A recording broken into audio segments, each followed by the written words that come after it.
नमस्कार, मी अजिंक्य भातंब्रेकर. तुम्ही पाहताय न्यूज 18 लोकमत. ब्रेकिंग न्यूज बुलेटिनच्या सुरुवातीलाच पुण्यातल्या कोरोनावर लस बनवणाऱ्या सिरम इन्स्टिट्यूटला भीषण आग लागलेली आहे. हडपसर जवळच्या गोपाळपट्टीतल्या असणाऱ्या सिरम प्लांटला ही आग लागलेली आहे. अग्निशमन दलाच्या गाड्या घटनास्थळावर दाखल झालेल्या होत्या. आग विझवण्याचे शर्थीचे प्रयत्न सुरू करण्यात आलेले होते. गोपाळपट्टीत असलेल्या प्लांटला ही आग लागलेली आहे. कोरोना प्रतिबंधक कोविशिल्ड लसीमुळे सध्या चर्चेत असणाऱ्या पुण्यातल्या सिरम इन्स्टिट्यूटमध्ये भीषण आग लागलेली आहे. आपण आपल्या स्क्रीनवर ही 4 दृश्य पाहतो आहोत. आगीचं स्वरूप अतिशय भीषण दिसतं आहे. हडपसर जवळच्या गोपाळपट्टीतला हा प्लांट आहे.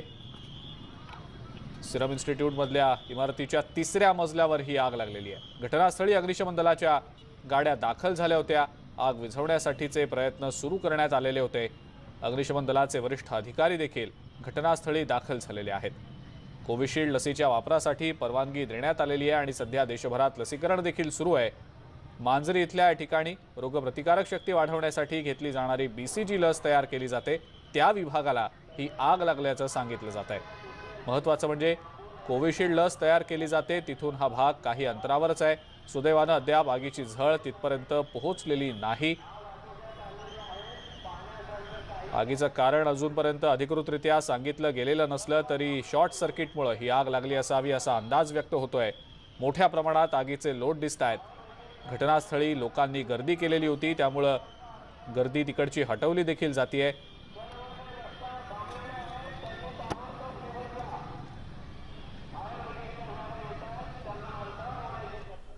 पुण्यातल्या सिरम इन्स्टिट्यूटच्या इमारतीला लागलेली आग विझवण्याचे प्रयत्न युद्ध पातळीवर सुरू आहेत. शहर आणि जिल्हा प्रशासनाच्या सर्व संबंधित यंत्रणा ही आग विझवण्याचा आणि मदत कार्यामधल्या सगळ्या बाबी तपासण्याचा, त्याचा आढावा घेण्याच्या कामात गुंतलेले आहेत. पुणे आयुक्तांकडून मी या संदर्भातली माहिती घेतली असून दुर्घटनेच्या सखोल चौकशीचे निर्देश देण्यात आलेले आहेत आणि सदर प्रकल्पाच्या सुरक्षिततेच्या संदर्भात देशातून आणि देशाबाहेरही चिंता व्यक्त होतीये. या संदर्भात मी स्पष्ट करू इच्छितो की कोरोना प्रतिबंधक लस निर्मितीचा प्रकल्प सुरक्षित असल्याचं अजित पवार यांनी प्रसिद्धीपत्रक जारी करत म्हटलेलं आहे. सद्यस्थितीत आग विझवणं आणि दुर्घटनेमुळे होणारी हानी नियंत्रित ठेवणं याला सध्या प्राधान्य देण्यात येत आहे.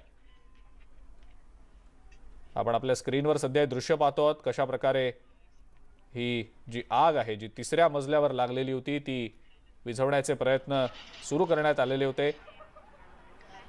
आतमध्ये अडकलेल्या लोकांना बाहेर देखील काढण्याचे प्रयत्न तातडीने सुरू केले गेले होते.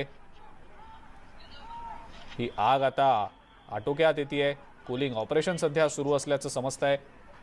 कोविशिल्ड पूर्णपणे सुरक्षित असल्याची देखील माहिती मिळते.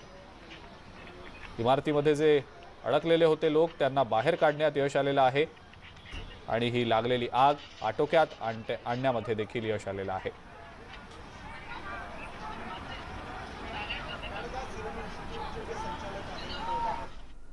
तुम्हा सगळ्यांच्या चिंता आणि प्रार्थनेबद्दल आभार. आणि आतापर्यंतची सर्वात महत्त्वाची बाब म्हणजे आगीत काही मजले आगीच्या भक्ष्यस्थानी जरी आलेले असले तरी यामध्ये कोणतीही जीवितहानी किंवा कोणीही गंभीर जखमी झालेलं नाही असं अदर पूनावाला जे सिरम इन्स्टिट्यूटचे CEO आहेत त्यांनी ट्वीट करत म्हटलेलं आहे. सिरम इन्स्टिट्यूटला भीषण आग लागलेली होती. आपण त्याची दृश्य देखील सध्या स्क्रीनवर पाहतो आहोत. पूनावाला यांनी देखील या संदर्भातलं आता स्पष्टीकरण दिलेलं आहे.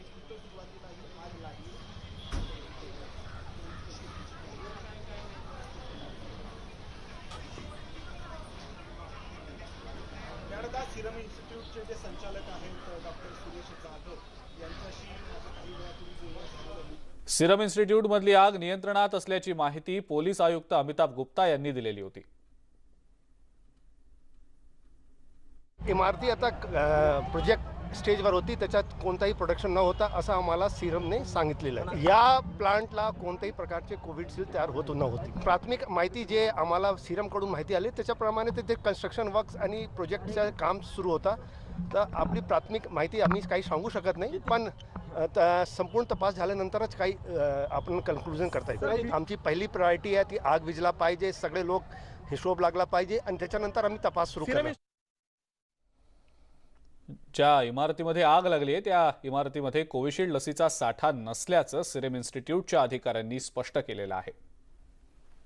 कर्मचारी काम करणारे कॉन्ट्रॅक्टरचे कर्मचारी सिरमचे कुठलेही नाही. कशामुळे आग लागली सर? काही ते कारण काही का अजून काही इन्व्हेस्टिगेशन झाल्यावरच काय. लसीचं काम किती काम सुरू होतं त्याला काय बोलता या सगळ्या प्रोजेक्टला? नाही कोविशिल्डचा कुठलाही संबंध नाही. कोविशिल्ड 1 किलोमीटर पुढे दुसऱ्या बिल्डिंग मध्ये चालू आहे. इथे कुठलाही संबंध नाही कोविशिल्डचा आता तरी. पुढे मागे होऊ शकला असता जर प्रोजेक्ट बिल्डिंग कंप्लीट झाली. काही नाही, कोणाला काही इजा नाही. त्यांना सुखरूप काढण्यात आलेले आहे. जे कॉन्ट्रॅक्टरचे कामगार होते, आमचे कोणी कामगार नव्हते. नक्की काय काम चाललं होतं? आता प्रोजेक्टची कामं चालू आहेत, पायपिंगचं चालू आहे, इलेक्ट्रिकलचा चालू आहे. कोविड लसचा तिथं काही नाही, काही संबंध नाही तिथे. कोविशिल्डचा कुठलाही संबंध नाही. ते 1 किलोमीटर पलीकडे चालू आहे आणि आता सगळी आग आटोक्यात आणलेली आहे. त्यामुळे काही प्रश्न नाही आणि ट्रॅप झालेले कोणी लोक नव्हते आतमध्ये. जे 3-4 लोक होते त्यांना काढले. आपले प्रतिनिधी चंद्रकांत फुंदे सध्या आपल्या सोबत आहेत. त्यांच्याकडनं या संदर्भातली अधिक माहिती आपण जाणून घेणार आहोत. चंद्रकांत, आपण बघतो आहोत आग आता आटोक्यात आणण्यामध्ये यश आलेलं आहे आणि जे लोक अडकून पडलेले होते त्यांना देखील सुखरूपपणे बाहेर काढण्यात यश आलेलं आहे. काय सध्याची अपडेट? अजिंक्य, मी महाराष्ट्राच्या प्रेक्षकांना, आपल्या अभियान लोकमतच्या सगळ्या प्रेक्षकांना आश्वस्त करू इच्छितो. मी आता त्या स्पॉटवरतीच आहे. आग पूर्णपणे विझलेली आहे. हां हे पहिल्यांदा आपण प्रेक्षकांना सांगितलं पाहिजे. हां आणि हा जो प्लांट आहे जिथे आग लागली, हा ते कोरोना व्हॅक्सिनचा जो प्रोडक्शन युनिटचा प्लांट आहे तिथून भरपूर लांब आहे. म्हणजे टर्मिनल 1च्या गेटला, म्हणजे जिथं पंतप्रधान आले होते, ज्यांचं पंतप्रधानांचं हेलिकॉप्टर लँड झालं होतं, त्या परिसरातलं एक छोटंसं प्रोडक्शन युनिट आहे अंडर कन्स्ट्रक्शन. म्हणजे तिथं कुठलंही उत्पादन होत नव्हतं. आता फक्त ते युनिट प्लांट बांधण्याचं काम सुरू होतं. म्हणजे तिथं पाईपलाईन, म्हणजे बाकीचे प्लांट बांधण्यासाठी जे रोटा व्हायरसचं ते युनिट प्रोडक्शन युनिट तिथं तयार बांधलं जात होतं. तिथं ते शॉर्ट सर्किटमुळे किंवा पीव्हीसी पाईपमुळे किरकोळ काहीतरी आग लागलेली. फार काही नुकसान झालेलं नाही. 9 लोक होती आत कॉन्ट्रॅक्टरची. सिरमचा एकही कर्मचारी नव्हता. त्यांना सगळ्यांना बाहेर काढले आणि आता तिथं फक्त कूलिंगचं काम सुरू आहे. 3ऱ्या-4थ्या मजल्यावरती आग होती. पूर्णपणे विझलेलं आहे. बिलकुल. काही चिंतेचं कारण नाहीये. तेच कारण चंद्रकांत, आपण जर बघितलं तर लोकांना हीच काळजी लागलेली होती की कोविशिल्ड लसीचा साठा ज्या इमारतीमध्ये आहे ती ही इमारत आहे का. पण आपण स्पष्ट करू इच्छितो पुन्हा एकदा, वारंवार हे सांगायचं आहे की ती ही इमारत नाही. कोविशिल्ड लस सुरक्षित आहे. दुसऱ्या एका ठिकाणी ती अतिशय सुरक्षितपणे स्टोअर केली गेलेली आहे. ज्या इमारतीत आग लागली होती ती आग लागलेली इमारत निर्माणाधीन इमारत आहे. त्या इमारतीमध्ये कोणत्याही प्रकारच्या लसीचं उत्पादन केलं जात नव्हतं अशी माहिती सध्या समोर येते आहे आणि ही आग पूर्णपणे नियंत्रणात आणलेली आहे. सध्या कूलिंग ऑपरेशन तिथं सुरू असल्याचं समजतंय. चंद्रकांत, धन्यवाद आपण ही जी माहिती दिली त्याबद्दल. कोविशिल्ड पूर्णपणे सुरक्षित आहे आणि आपण सध्या आपल्या स्क्रीनवर ही जी दृश्य पाहतो आहोत ती दृश्य आग ज्या वेळेला लागली होती त्यावेळेसची आणि नंतर अग्निशमन दलाचे जवान गाड्या तिथं दाखल झाल्या घटनास्थळी आणि तातडीनं ही आग विझवण्याचे प्रयत्न सुरू केले गेले होते. आणि आता जी अपडेट आपल्यापर्यंत येते त्यानुसार आग पूर्णपणे विझवली गेलेली आहे. सध्या त्या ठिकाणी कूलिंग ऑपरेशन सुरू आहे. पुढची ब्रेकिंग न्यूज आता आपण बघणार आहोत. सिरम इन्स्टिट्यूट आग प्रकरणी आता मुख्यमंत्री उद्धव ठाकरे यांनी आरोग्यमंत्री राजेश टोपे यांच्याशी व्हिडिओ कॉन्फरन्सिंगद्वारे चर्चा करणार असल्याची माहिती मिळते. ही जी आग लागली ही आग नेमकी कशी लागली, काय नेमकं त्या संदर्भातलं कारण आहे याबद्दलची माहिती घेतली जाईल. थोड्याच वेळात ही चर्चा सुरू होणार असल्याची माहिती मिळते. प्रफुल्ल साळुंके यांच्याकडनं आपण या संदर्भातली अधिक माहिती जाणून घेणार आहोत. प्रफुल्ल, काय नेमकं सांगता येईल आता? मुख्यमंत्री आरोग्यमंत्र्यांकडून या सगळ्या संदर्भातली माहिती जाणून घेणार आहेत. नक्कीच. आता आरोग्यमंत्री हे आरोग्य भवन, जे मुंबईत आरोग्य भवन आहे त्या ठिकाणी बैठकीला आलेले आहेत. आता थोड्या वेळापूर्वी मुख्यमंत्री कार्यालयातून थेट त्यांच्याशी संपर्क करण्यात आला.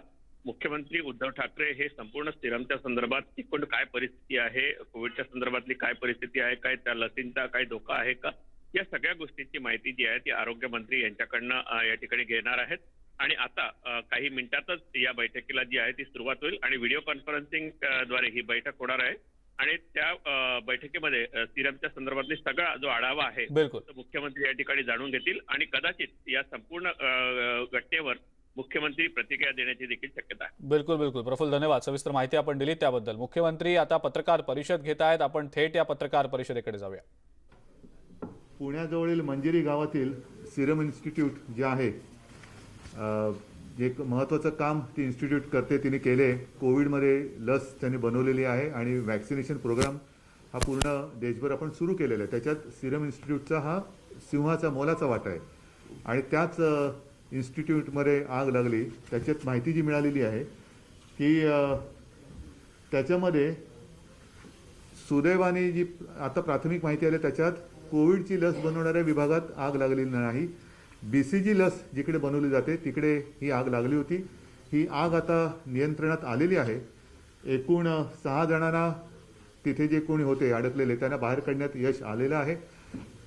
प्राथमिक माहितीनुसार इलेक्ट्रिक फॉल्टमुळे, कारण तिकडे याचं काम चालू होतं बांधकामाचं वगैरे, तिथे एक आग लागली होती.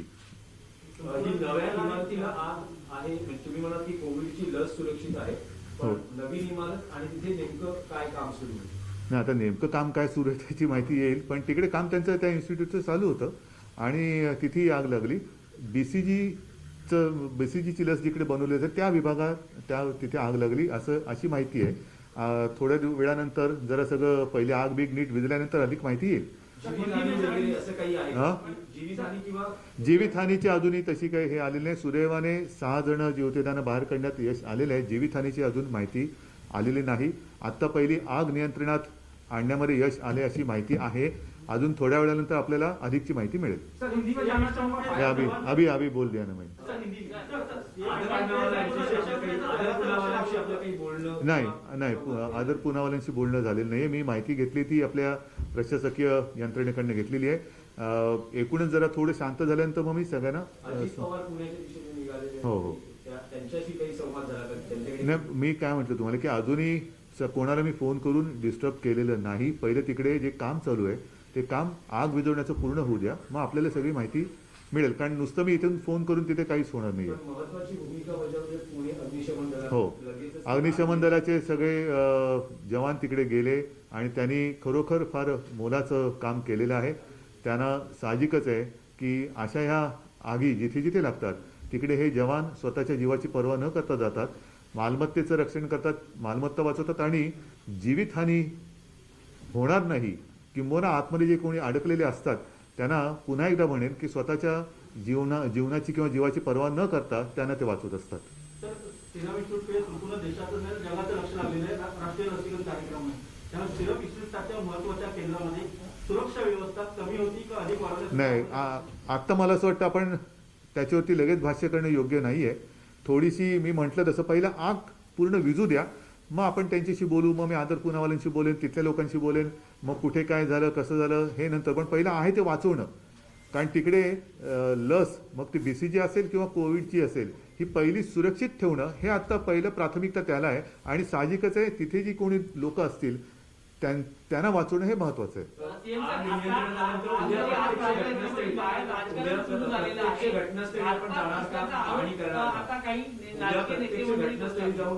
मला थोडा वेळ जाऊ दे ना, जरा एकदा सगळं शांत होऊ दे. पहिलं पुन्हा मी एकच सांगेन की पहिली आग विझू दे. आग विझल्यानंतर सगळ्यांशी संपर्क माझा आहे तो. आता मी इथून तिथे गेल्यानंतर मी सगळ्यांना फोन आणि माझी सुरूच होणार. पण आत्ता मी प्रथम माझं नेहमी काम असतं की कोणाला डिस्टर्ब नाही करायचं, त्यांना त्यांचं काम पूर्ण करू द्या. तुम्ही म्हणताय की डिस्टर्ब नाही करायचं, परंतु दुसरीकडे राजकारण पुन्हा एकदा तापलेलं जाऊ दे. असल्याचा आरोप केला जातोय. त्यांच्याकडे काय, त्यांच्याकडे नेमकी माहिती कशी, अशी नेमकी माहिती त्यांच्याकडे कशी येते? मग ते काय तो सर्जिकल स्ट्राईक असेल किंवा आणखीन काय असेल ही त्यांच्याकडे माहिती कशी येत जाते हे गुपित आहे. त्याच्यामुळे त्यांच्यात किंवा त्यांचं ज्ञान हे आघाद आहे. त्यांना काहीतरी विद्या वगैरे प्राप्त असेल तर माहिती असेल त्यांनी जरूर द्यावी. ठीक आहे, त्यांना जरा संयमाची लस टोचण्याची गरज आहे. बताइए. नहीं, जैसे मैंने अभी कहा कि अभी जो जानकारी मिली है सीरम इंस्टीट्यूट पुणे के नज़दीक ये इंस्टीट्यूट है, वहाँ पर आग लगी थी और अभी जो खबर आई है उसके अनुसार वो जो आग लगी थी वो अभी काबू में आई है. फिलहाल जीवित हानि नहीं हुई है और कोविड वैक्सीन जहाँ बन रही थी वहाँ आग नहीं लगी थी. उसके बाजू में BCG की वैक्सीन जहाँ बन रही थी या बना रहे थे वहाँ आग लगी थी. और इसलिए मैंने इसे कहा कि आपको मिलने के बाद अभी मैं बैठकर सारे लोगों को संपर्क करूंगा। पहली प्राथमिकता तो यही है कि आग को काबू में लाना। ठीक है।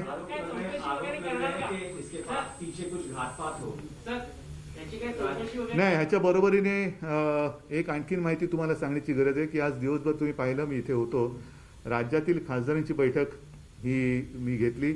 माझ्यासोबत आपले मंत्री महोदय एकनाथजी शिंदे, अशोकराव चव्हाण, जयंतराव पाटील, सुभाष देसाई, खासदार, त्यांच्यासोबत माझे शिवसेनेचे सचिव विनायक राऊत, हे सर्व मंडळी होती, मुख्य सचिव होते, सर्व सचिव होते। साधारणतः एक आपल्याकडे अशी एक पद्धत आहे आणि ती चांगली आहे की लोकसभेचं अधिवेशन होण्यापूर्वी राज्यातील खासदारांबरोबर एक बैठक जी गेल्या वर्षी झाली होती कोविड येण्याच्या आधी, आणि त्याच्यानंतर ही बैठक होऊ शकली नव्हती। याचं कारण तुम्हाला माहिती आहे की कोविड होता। आज ही साधारणतः एक वर्षानंतर बैठक झाली। त्याच्यामध्ये खासदारांनी त्यांच्या काही सूचना ह्या त्यांच्या मतदारसंघाच्या निमित्ताने, राज्याच्या निमित्ताने ह्या मांडल्या, आणि मी सुद्धा साधारणतः राज्याच्या अपेक्षा त्यांच्याकडनं काय आहेत की दिल्लीमध्ये त्यांनी कोणते प्रश्न उचलायला पाहिजेत, जसं आरक्षणाचा प्रश्न आहे, मराठा आरक्षण आहे, सर्व खासदारांनी एकत्रित येऊन तिकडे पंतप्रधानांना भेटलं पाहिजे, कारण आता केंद्र सरकार सुद्धा ह्या आरक्षणाच्या केसमध्ये एक मला असं वाटतं त्यांचं सुद्धा स्टेटमेंट किंवा त्यांची सुद्धा भूमिका ही फार महत्त्वाची आहे। त्याचप्रमाणे जो कर्नाटक व्याप्त महाराष्ट्र आहे त्याही बाबतीमध्ये महाराष्ट्रातील खासदारांनी एकत्रित येऊन तिथला तो जो काय भूभाग आहे, तिथल्या जनतेची जी वर्षानुवर्षांची मागणी आहे की आम्हाला महाराष्ट्रामध्ये घ्या, त्या मागणीबद्दल पंतप्रधानांची भेट घ्या, त्याच्याबद्दल सूचना केलेल्या आहेत। आणि एकूणच माझी अशी कल्पना आहे आणि इच्छा आहे जी मी त्यांना सांगितली की जे प्रश्न त्यांनी मांडले ते मांडल्यानंतर महाराष्ट्रातील विभागवार, म्हणजे मराठवाडा असेल, विदर्भ असेल, पश्चिम महाराष्ट्र, उत्तर महाराष्ट्र, कोकण, मुंबई सगळे, आणि विभागवार ही रचना पाहिल्यानंतर मग डिपार्टमेंटप्रमाणे, म्हणजे पाण्याचे प्रश्न असतील, कृषीचे प्रश्न असतील, उद्योगाचे प्रश्न असतील, रस्त्यांचे असतील, अशा खासदारांच्या समित्या करायच्या, आणि त्या खासदारांच्या समित्या ही कामं जी आहेत सातत्याने सरकारबरोबर संपर्कात राहून राज्याकडे कुठे अडवणूक होते आहे किंवा राज्याकडनं काय आपल्याला अपेक्षित आहे ते, आणि राज्याचे जे काही प्रकल्प असतील त्यांना केंद्राकडनं कसं सहकार्य मिळवता येईल आणि कसं मिळालं पाहिजे ह्याच्यासाठी पाठपुरावा करतील। म्हणजे पुढच्या वेळेला ते अधिवेशन करून येतील तेव्हा सुद्धा मी त्यांना एकदा बोलवणार आहे, आणि त्यावेळेला सगळे सचिव जे आज सुद्धा होते त्यांनी खासदारांनी ज्या सूचना केलेल्या त्याची नोंद घेतली गेलेली आहे। पुढच्या वेळेला त्यांनी आज ज्या सूचना मांडल्या त्याच्याबद्दल काय काय प्रगती झाली आणि त्याच्यामध्ये अडचणी असल्या तर त्या सोडवणुकीच्या दृष्टीने राज्याकडनं आणि केंद्राकडनं काय व्हायला पाहिजे अशा पद्धतीने संवाद साधून ही कामं पुढे नेण्याचं आम्ही ठरवलेलं आहे। जीएसटीचा परतावा सुद्धा त्याही बाबतीमध्ये मी त्यांना सांगितलं की हे असे जे काही प्रश्न केंद्राकडनं प्रलंबित आहेत किंवा ज्याला ते धीम्या गतीने चाललेले आहेत त्याचा सुद्धा पाठपुरावा करण्याची गरज आहे, आणि त्याही बाबतीमध्ये मी त्यांना सांगितले, विनंती केली आहे की पक्षभेद विसरून राज्यासाठी आपण एकत्रित येऊन काम केलं पाहिजे। प्रकल्पांच्या बाबतीत काही चर्चा झाली का, विशेषतः प्रकल्प मंजूर करून घेण्यासंदर्भात आहे ना? प्रकल्पाच्या बाबतीत चर्चा झाली, कारशेडचा मुद्दा आहे, कारशेडच्या बाबतीत सुद्धा मी त्यांना सांगितले की त्यांना पाहिजे तर एकदा मी म्हटलं सगळ्यांना प्रेझेंटेशन देतो, या निमित्ताने तो विषय व्यवस्थित सगळ्यांना म्हणजे आता कळलेला आहे आपल्याला। आजपर्यंत तिथे तसं कोणी खोलवर जाऊन पाहिलं नव्हतं, तर त्याच्यामध्ये जनतेचे हे जे प्रकल्प आहेत त्याच्यामध्ये नुसतं केंद्र आणि राज्यामध्ये तूतूमैमे करण्यात अर्थ नाही आहे। ते जे काय मिठागर आहे ती मिठागराची जमीन, त्या जमिनीला आत्ता तिकडे काहीच नाही आहे, पण तिकडे कारशेड केल्यानंतर ती होऊ शकते। झाल्यानंतर 3 लाईनची कारशेड बनेल आणि त्याची कनेक्टिव्हिटी साधारणतः बदलापूर अंबरनाथपर्यंत जाईल। पुढचे 50-100 वर्ष त्याचा फायदा हा जनतेला होणार आहे, आणि मिठागरांवरती जी काही घरं मग पंतप्रधान आवास योजनेतील जर त्यांना करायची असतील ती केल्यानंतर तिथल्या जनतेला सुद्धा ही कनेक्टिव्हिटी मिळणार आहे इतर सर्व ठिकाणची। तर हे सगळे विभाग, हे सगळे प्रश्न ह्याच्याबद्दल मी त्यांना म्हटलं की पाहिजे मी तुम्हाला प्रेझेंटेशन देतो, काय असेल ते आपण बघू आणि पुढे जाऊ, त्याच्यात तूतूमैमे कशा। पत्रकार परिषदेत त्यांनी म्हटलं की मुख्यमंत्र्यांना प्रशासकीय अधिकारी चुकीची माहिती देतात कारशेड संदर्भात। ठीक आहे, त्यांना आता शेवटी प्रशासकीय अधिकारी तेच आहेत की ते त्यांना माहिती देत होते आणि तेच आहेत जे मला माहिती देत आहेत। मग त्यांना बरोबर देत होते, मला चुकीचं देत होते असं त्यांचं म्हणणं आहे की त्यांना चुकीचं देत असून सुद्धा त्यांना मग कंटिन्यू का केलं होतं 5 वर्ष, हा सुद्धा भाग आहे ना। आणि जरी कोणी काही माहिती देत असलं तरी बऱ्याचशा गोष्टी कागदावर असतात।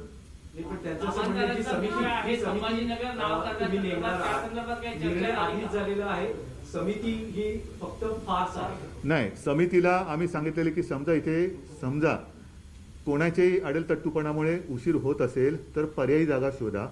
मग त्याच्यामध्ये पहाडी गोरेगाव असेल, BKC असेल, काही असेल तर त्याच्यामध्ये, आणि ही जागा सुद्धा योग्य का अयोग्य ठरवा.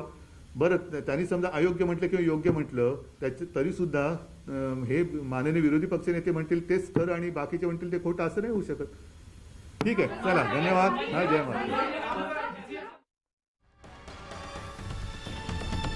तर आपण बघतोय मुख्यमंत्री उद्धव ठाकरे यांनी पत्रकार परिषद घेत सिरम इन्स्टिट्यूटला जी आग लागली होती त्या संदर्भातली माहिती तर दिलेली आहे. सोबतच इतरही काही महत्त्वाच्या मुद्द्यांवर त्यांनी भाष्य केलेलं आहे. राज्यातल्या सर्व खासदारांची एक बैठक मुख्यमंत्र्यांनी उपमुख्यमंत्र्यांसोबत घेतलेली होती. त्याबद्दल देखील त्यांनी आपलं मत व्यक्त केलेलं आहे. त्याबद्दलची माहिती देखील दिलेली आहे. आणि मेट्रो कारशेडच्या मुद्द्याबद्दल देखील ज्या सध्या प्रतिक्रिया येत आहेत त्या संदर्भात देखील मुख्यमंत्र्यांनी भाष्य केलेलं आहे. आणि यानंतर जय किसान जय विज्ञान मधली एक यशोगाथा बघूया. पर्यावरणाला धोका न पोचवता कारखान्यातील वेस्ट मॅनेजमेंटचा अफलातून प्रयोग इंदापूरमध्ये बघायला मिळालेला आहे. आधुनिकतेला कल्पकतेची जोड दिल्यानं नेमका काय बदल घडू शकतो तुम्ही देखील पहा.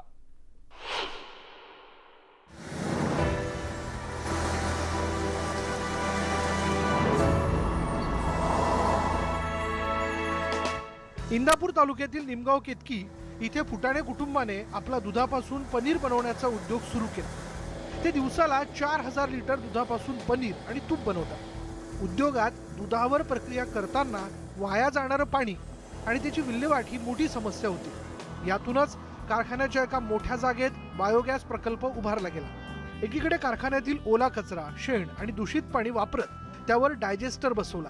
बायोगॅस निर्मिती सुरू झाली आणि यामुळे कारखान्यातील वीज बिलात कमालीची घट पाहायला मिळाली.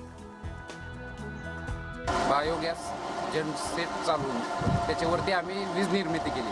आता सध्या आमचं सरासरी 8 ते 10 तास जनसेट चालतो आणि त्याच्यावरती आम्ही पूर्ण आमचा प्लॅन्ट, आमचं बॉयलर, आमचे ज्या बी दुधाच्या मिल्क मोटरी आहेत, पूर्ण कोल्ड्रूमसुद्धा त्याच्यावरती आमचं त्यावर चालतं. कारखान्यामधील वेस्ट मॅनेजमेंटच्या पुढील टप्प्यात बायोगॅसच्या प्रकल्पातून सेंद्रिय खत मिळू लागलं. नंतर बायोगॅस प्रकल्पातून बाहेर पडणारं पाणी एका फिल्टरने रिफिलिंग करून शेतीसाठी वापरात आणलं, ज्याचा शेतीच्या उत्पादनात कमालीचा फायदा झाल्याचं फुटाणे कुटुंबीय सांगतात. स्लरीचे अतिशय चांगले फायदे आहेत. ते एक अतिशय चांगल्या प्रकारचं सेंद्रिय खत आहे आणि ते जर आपण पिकांवर फवारणी केली तर ते कीटकनाशक म्हणून पण उपयोगी पडते. तसेच ते टॉनिक किंवा संप्रेरक म्हणून उपयोगी पडते. ते विषाणूनाशक, बुरशीनाशक अशा सगळ्या प्रकारे उपयोग पडते. कारखाना उभारताना कचऱ्याचं व्यवस्थापन करायचं कसं या प्रश्नाचं उत्तर शोधताना बायोगॅस निर्मितीने वीज बिलात कपात आणि सेंद्रिय खत शेतीला मिळालं, ज्यामुळे पर्यावरणपूरक पद्धतीने अनोखा प्रयोग यशस्वी केला. दररोज 5 ते 7,500 लिटर द्रव्य आपण टाकतो. हे 51 दिवस या बायोडायजेस्टरमध्ये विघटन होऊन त्यापासून अतिशय चांगल्या प्रकारचे खत बाहेर येते आणि दररोज याच्यात 5000 लिटर मिल्कवे कंझ्युम होते. त्याबरोबर 1.5 टन शेण व इतर काही घटक टाकले जातात. त्यामुळे यामधून जो गॅस मिळतो, या गॅसमधून दररोज 200 युनिट विजेची निर्मिती होते. गरज ही शोधाची जननी असते. मनात आणलं तर आधुनिकतेची कास धरल्यास नक्कीच माणसाची प्रगती होते, हे फुटाणे यांनी आपल्या कृतीतून दाखवून दिलंय. मधुकर गलांडे, न्यूज 18 लोकमत, इंदापूर. बुलेटिनमध्ये वेळ झाली एका ब्रेकची. लगेच परत येतोय. बघत रहा न्यूज 18 लोकमत.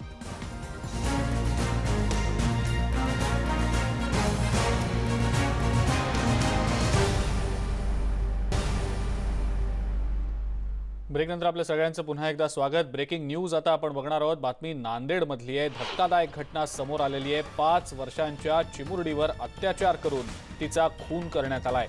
नांदेडच्या भोकर तालुक्यातल्या दिवशी या गावात ही संतापजनक घटना घडलेली आहे. 35 वर्षीय आरोपी बाबू संगेराव या नराधमानं हे कृत्य केलंय. मृत मुलीच्या वडिलांच्या शेतात आरोपी बाबू हा गेल्या 1 वर्षापासून सालगडी म्हणून कामावर होता. काल दुपारी मुलगी आपल्या आईवडिलांसह शेतात आलेली होती.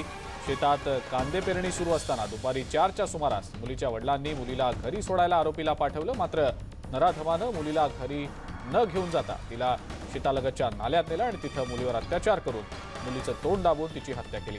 संध्याकाळपर्यंत मुलगी आणि सालगडी घरी न आल्यानं मुलीच्या कुटुंबियांसह गावकऱ्यांनी शोधाशोध सुरू केली. तेव्हा नाल्याजवळच्या झुडपात मुलीचा विवस्त्र अवस्थेत मृतदेह आढळला.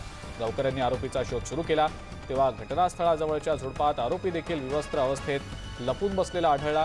त्या प्रकरणी आता भोकर पोलिसांनी खून, बलात्कार आणि पॉक्सो कायद्यानुसार गुन्हा दाखल केलेला आहे. एका 5 वर्षाच्या मुलीवर अतिप्रसंग करून तिचा खून केल्याबद्दल तक्रार मुलीच्या वडिलांनी दाखल केल्यावरून संबंधित आरोपीवर कलम 363, 302, 376 आणि पोक्सो कायद्यानुसार कलम लावून गुन्हा दाखल करण्यात आलेला आहे आणि आरोपी तात्काळ अटक करण्यात आलेला आहे. हे जे हत्या केला की नाही त्यानं, त्याला आहे की नाही एन्काउंटर केलं पाहिजे. हैदराबाद जे पोलीस केले आहेत त्यांना भोकर पोलिसांनी करावं, त्याला आजच्या आज त्याला खतम करावं. तरी गावकऱ्याचे हे म्हणणे आहे की 31 दिवसामध्ये त्या आरोपीला फास्ट कोर्टात केस चालवून आणि त्या आरोपीला फाशीची शिक्षा झाली पाहिजे, ही गावकऱ्याची नम्र विनंती आहे शासनाला. आज आपण हार्बिक आणि न्यूज 18ची फ्लॅगशिप मोहीम मिशन पाणीच्या एका महत्त्वाच्या टप्प्यावर पोहोचलेलो आहोत. 26 जानेवारीला होणाऱ्या वॉटरथॉनसाठी आम्हाला देशाच्या कानाकोपऱ्यातून सहकार्य मिळत आहे. पाहूयात त्याचीच ही एक झलक. स्वच्छता और पानी का बिना हम जी नहीं सकते. तो हमारे जीवन में पानी ही सबसे महत्वपूर्ण चीज है. तो इसलिए मैं सब लोगों से ही आह्वान करता हूं कि हम जल को संरक्षण करें. वाटर कंजर्वेशन के लिए हम प्रतिबद्ध रहे. हमको बचानी है ये जिंदगानी. टीव्हीवर पहिल्यांदाच येतोय एक अनोखा शो, बायजूज यंग जिनियस. 23 जानेवारीला संध्याकाळी 7:30 वाजता न्यूज 18 लोकमतवर पहा भारतातील सर्वात कमी वयाची पॅलिओन्टॉलॉजिस्ट. Hi, this is Aswada Biju. I'm a young paleontologist of India who have collected nearly 120 specimens of fossils from 3 different beds. ये है यंग जीनियस, जिस बच्ची को पत्थर और चट्टानों में भी जीवन दिख जाता है. ये है यंग जीनियस, जिसे 13 साल की उम्र में ही ग्लोबल चाइल्ड प्रोडिजी अवार्ड मिला, जो बन गई है भारत की सबसे कम उम्र पैलियोन्टोलॉजिस्ट यानी जीवाश्म विज्ञानी. नेटवर्क 18 पर एक अनोखा शो, दंग करने वाली चेन्नई की 13 साल की अश्वथा बीजू के साथ, जिसे 2020 में ग्लोबल चाइल्ड प्रोडिजी का खिताब मिला. To identify and differentiate between a normal rock and a fossil, the patterns help us. जो ढूंढ निकालती है करोड़ों साल पुराने डायनासोर के सबूत. This is a dinosaur bone fragment collected. This is a dinosaur bone fragment. Yes. This particular dinosaur bone fragment is 252 million year old one. Bharat की जीवाश्म गर्ल आ रही है यंग जीनियस में.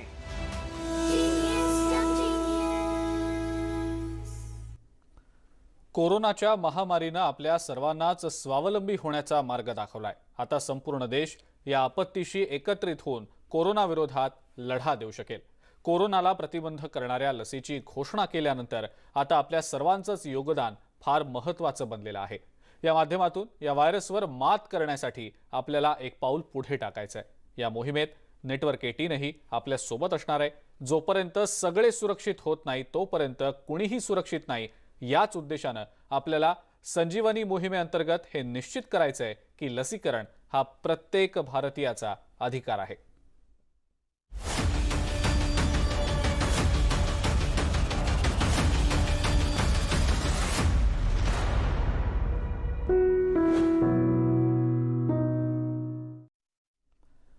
बुलेटिनमध्ये आता वेळ झाली एका ब्रेकची. ब्रेक नंतर आपण बघणार आहोत विदर्भातल्या प्रगतिशील तरुणाची यशोगाथा. कुठे जाऊ नका, बघत रहा न्यूज 18 लोकमत.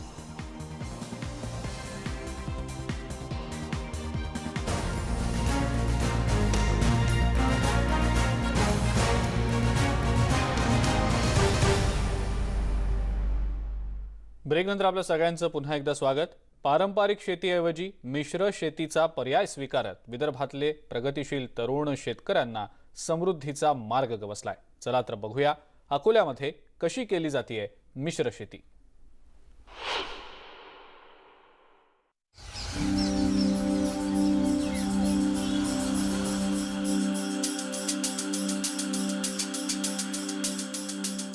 अकोल्यातील उमेश फुलारी हे गेली अनेक वर्ष वडिलोपार्जित 14 एकर शेती कसत होते।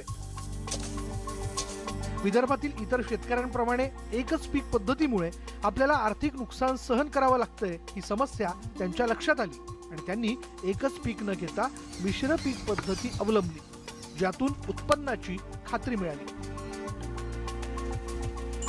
पारंपरिक एकच पीक पद्धतीत 6 महिने शेतात राबून फक्त खर्च व्हायचा, मात्र मिश्र पिकामुळे फुलारी यांना वेगवेगळ्या पिकांमधून उत्पन्न मिळालं। त्यामुळे एखाद्या पिकामध्ये नुकसान झालंच तर ते दुसऱ्या पिकामध्ये भरून निघायचं। साधारणतः एक 6 महिन्यापर्यंत फक्त पैसे लावायचंच काम होतं।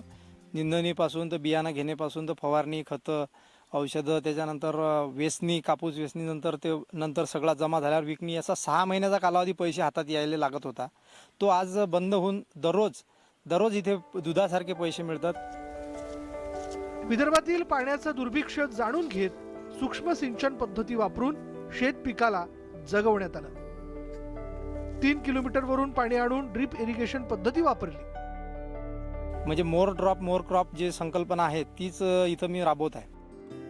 मिश्र शेती पद्धतीत 14 एकर शेतजमिनीत प्रत्येकी 1 एकरात गुलाब, पॉली हाऊस, मिरची, टरबूज, खरबूज, हळद, सीताफळ, लिंबू, कोबी अशा विविध पिकांची लागवड करण्यात आली। त्यामुळे त्यांना एकरी 1 ते 1.5 लाखांचं उत्पन्न झालं। फुलशेतीच्या उत्पादनातून 14 एकरमध्ये मला 4 लाख रुपये सुद्धा मिळत नव्हते 10 वर्ष आधी। आज 14 एकरमध्ये मला साधारणतः 15 लाख रुपये 15 लाख रुपये मला आज उत्पन्न होत आहे। लॉकडाऊन काळात फुलारी यांची फुलशेती बंद पडली। या समस्येला संधीमध्ये परावर्तित करत शेतात भाजीपाला पिकांची रोपवाटिका तयार करून रोपांची विक्री सुरू केली। या एका निर्णयामुळे त्यांनी गावातील महिलांना रोजगार मिळवून दिला। एक रोपवाटिका सुरू केली, त्याच्यामध्ये भाजीपाल्याची टमॅटो, मिरची, वांग, गोबी असं एक सोशल मीडियाच्या माध्यमातून पूर्ण व्हायरल करून एक चांगला रोजगार निर्मिती मी इथे उभी केली। एक 10 बायांना दररोज रोजगार मिळाला, गाडीवाल्यांना मिळाला, नर्सरीमध्ये सगळ्या माणसांना मिळाला। मिश्र शेतीचा प्रयोग यशस्वी करत फुलारी यांनी समृद्ध शेतीतून नव्या धाटणीचा विचार करत शेती केली। ठरवलं तर यश मिळू शकतं हे फुलारी यांनी आपल्या कृतीतून दाखवून दिलंय। कुंदन जाधव, न्यूज 18 लोकमत, अकोला।